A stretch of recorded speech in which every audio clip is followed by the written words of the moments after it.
আসসালামু আলাইকুম ওয়া রাহমাতুল্লাহি ওয়া বারাকাতুহু।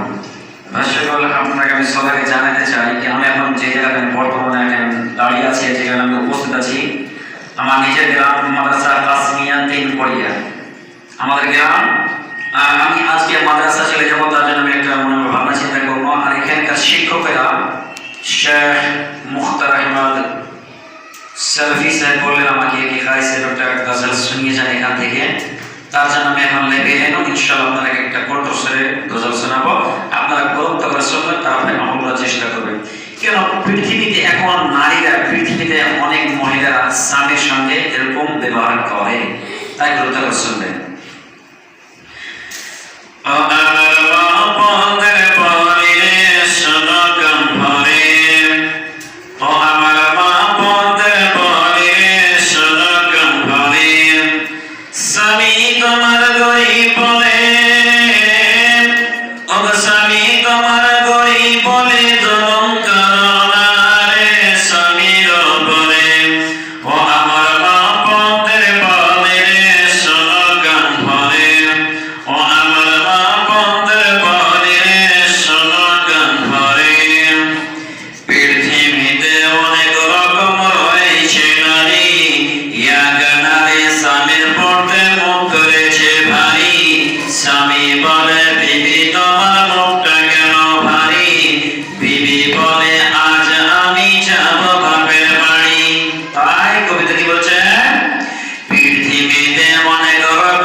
স্বামী বলে বিবি তুমি চলে যেও না, এবার থেকে খাটবো বেশি অভাব হবে না।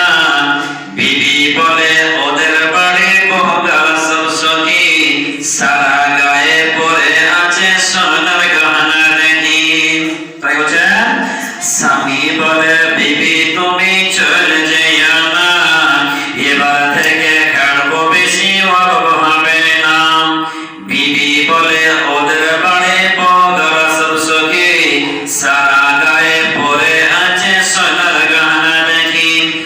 ওদের মতো আমার গায়ে,